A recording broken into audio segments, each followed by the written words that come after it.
ป้าดทุกคนเอ้ยเกือบเหลือแต่สื่ออ่อนเนาะเกือบอ่อนได้มีแต่สื่อในโลกนี่นะคะทุกคนค่ะนี่เนาะค่ะว่าอุบัติเหตุเกิดได้ตลอดเวลาเลยทุกคนค่ะ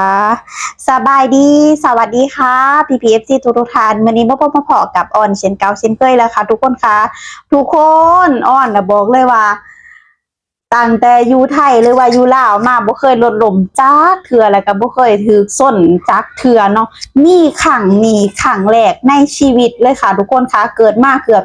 30 ปีเนาะคือแรกก็เป็นครั้งแรกที่ว่าใจหายใจคว่ำเลยทุกคนเนี่ยได้บาดแผลบาดหยังมาเดี๋ยวอ้อนจะขึ้นให้เบิ่งเด้อทุกคนคือเรื่องเล่าคือพากันไปตลาดกับแฟนเนาะทุกคนค่ะพากันไปตลาดกับแฟนไปซื้อหันซื้อนี้มากินเนาะซื้อแบบซื้อกับเขาวมาเฮ็ดนะว่าสิกินออมเนื้อนะทุกคนก็เลยไปซื้อผักซี่แล้วก็ไปซื้อยาแก้แพ้ของแฟนนำไปซื้อเขาวเหนียวนำมากินกับสมงัวยังมื้อแรงมื้ออื่นสิเฮ็ดออมเนื้อใส่เพียวคมๆให้แฟนกินมาก็เลยพากันไปเนาะทุกคนพากันไปแล้วโอ้โหทุกคนค่ะดีแต่ว่าพวกอ้อนก็บ่ได้เป็นหยังดีแล้วก็เขาแล้วก็คนที่ชนเด็กน้อยที่เขาชนเฮาอ่ะเขาก็บ่ได้เป็นหยังทุกคนเอ้ยบ่อยากสิคิดว่าเกิดมาในชาตินี้อ่ะแบบมันแบบแบบบ่ทันตั้งโตแฮงตอนนั้นทุกคนเว้ายังบ่ได้คือตอนนั้นน่ะตอนถือคือพวกอ้อนน่ะสิเดี่ยวเข้าหมู่บ้านเนาะ สิเลี้ยวเข้าหมู่บ้านแล้วเพราะว่ารถคันใหญ่ข้างหน้านะเขาเลี้ยว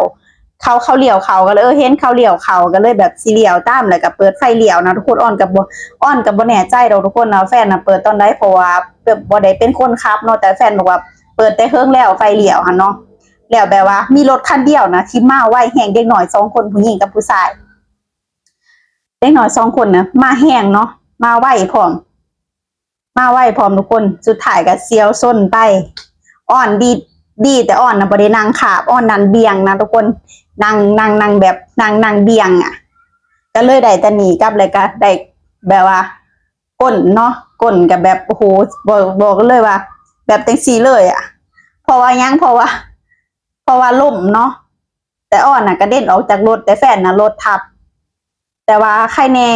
บ่เป็นหยังโชคดีของพวกเฮาสุดๆเลยทุกคนเลยคืออ้อนบอกเลยว่าหูใจแฮนใจความคือคิดตอนนั้นบอกเลยว่าคิดเห็นแต่หน้าลูกทุกคนเอ้ยย่านย่านแต่ลูกบ่มีพ่อมีแม่แล้วอ้อนโชคดีหยังแปลว่า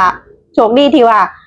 ถ้าเฮารถล้มแล้วรถคันใหญ่หรือรถคันใดมาที่มาไว้โอ้ยบ่อยากสิคิดเลยตอนนั้นสิเป็นจังไดเพราะว่าไปตลาดเนาะหมวกกันน็อกก็บ่ได้ใส่นะทุกคนแบบไปตลาดใกล้ๆนี่หั่นนะแบบ เพราะว่าตลาดมันไก่แห้งนะทุกคนบอนออนอยู่ไก่แห้งกันเลยแค่แบบออกไปบ่ถึงประมาณบ่ถึง5 นาทีอ่ะทุกคนก็ฮอดแล้วเนาะเพราะว่ามันไก่ๆกันเลยพากันขี่รถไปอ่ะนะบ่ได้ย่างไปนะทุกคนก็เลยโอ้แบบคือบอกเลยว่าเด็กน้องคนนั้นเขาชนแล้วเขาก็บ่ได้หนีดอกทุกคนเขาก็มายกมือไหว้โอ้ขอโทษมากๆเลยนะครับพี่เป็นอะไรไหมครับให้เรียกโรงพยาบาลไหมครับเป็นอะไรมากไหมคะพี่ผู้หญิงเป็นอะไรมากไหมคะเพราะว่าอ้อนตอนชนดีเดี๋ยวว่ายังมีสติทั้ง2 คนเนาะแต่ว่าตอนถึงชนน่ะอ้อนบ่มีสติอ้อนแบบ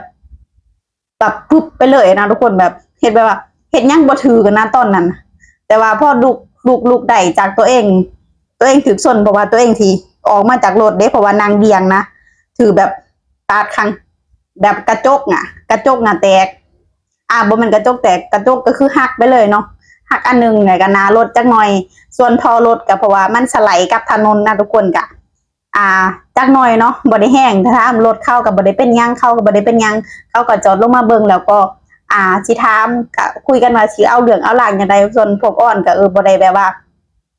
บ่ได้อยากเอาเรื่องเพราะว่าย้านมันยุ่งยากย้านอิหยังมากมายอะนะก็เลยบ่เป็นหยังดอกอิหยังประมาณนี้บ่เป็นหยังดอกเขาก็ขอโทษขอโพยไปก่อนแต่ว่าตามกฎหมายน่ะอ้อนก็บ่ฮู้กันเนาะทุกคนแต่ที่แน่ค่ะเขาบ่ได้เป็นหยังเฮาบ่ได้เป็นหยังก็ถือว่าฟาดเคราะห์ไปเนาะเพราะว่าทางแฟนอ้อนเลยก็อ้อนแต่แฟนอ้อนน่ะสิบาดเจ็บก็อ้อนเนาะทุกคนแต่ก็ดีที่ว่าบ่ได้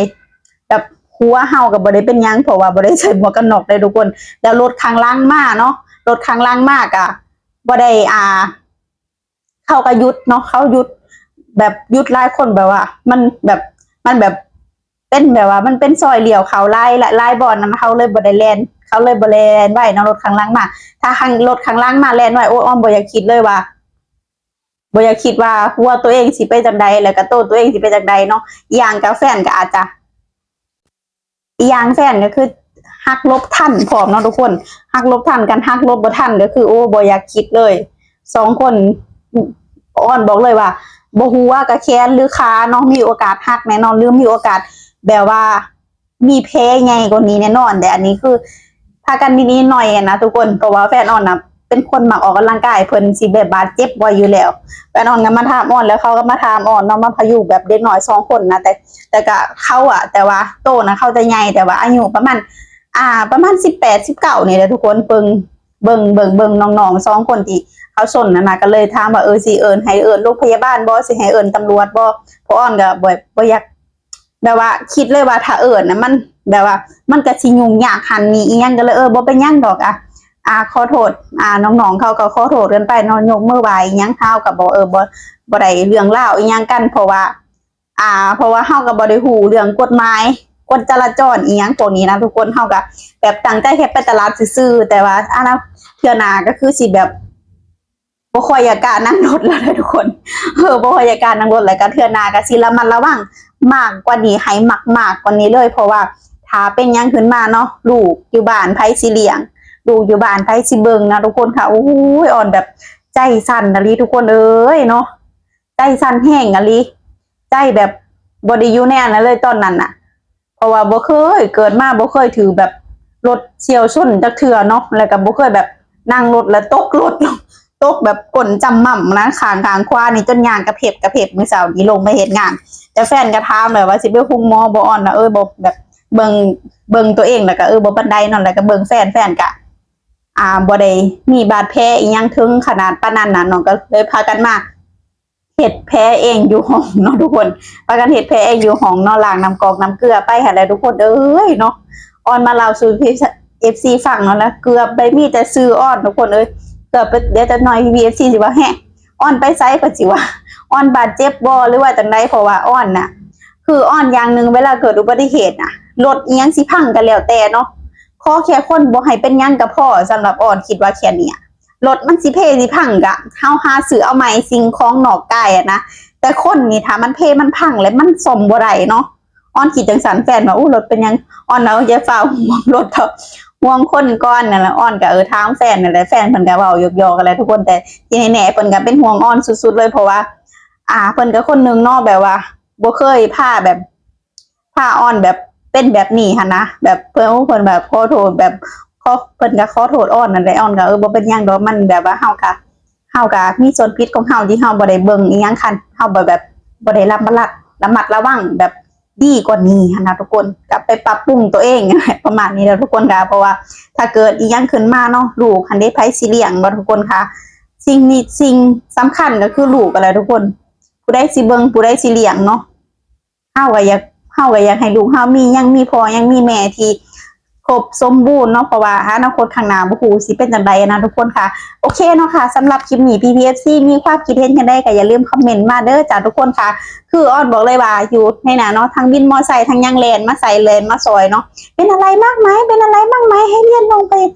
ให้เรียกโรงพยาบาลไหมอีหยังประมาณนี้แต่พวกอ้อนเบิ่งพวกอ้อนเองเนี่ยก็เบิ่งแฟนเองบ่ได้เป็นหยังก็เลยบ่เป็นหยังดอกเนาะก็เลยต่างคนต่างเมื่อนะขอโทษขอโพยกันแล้วก็ให้เบอร์กันเขาก็โทรมาถามว่าเป็นหยังบ่ต้องให้ไปแจ้งตำรวจต้องให้ไปไปสน.ต้องให้ไปประกันบ่อ้อนสมัยยุ่งยากหลายแทนนะเพราะว่าอ้อนคนนึงบ่อยากหยุดงานแล้วก็บ่อยากเสียงานคันเสียงานเสียการไปก็คือเฮาก็ขาดรายได้นะเฮาบ่แม่นสิว่า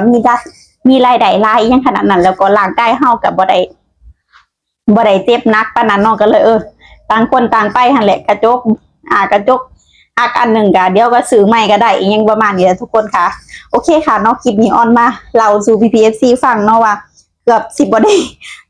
ด้เห็นออนเลยเนาะในหน้าจอเนาะออนบ่ฮู้ดอกว่าภายภาคหน้ามันสิเป็นยังแต่ทีนี้เฮาก็ยังมีชีวิตอยู่แหละเนาะยังอยากอยู่ครบยังอยากมีชีวิตอยู่เพื่อเลี้ยงลูกให้เติบใหญ่แล้วเนาะทุกคนค่ะเนาะบ่มีไผดอกที่อยากบ่มีไผดอกเนาะที่ว่าอยากแบบ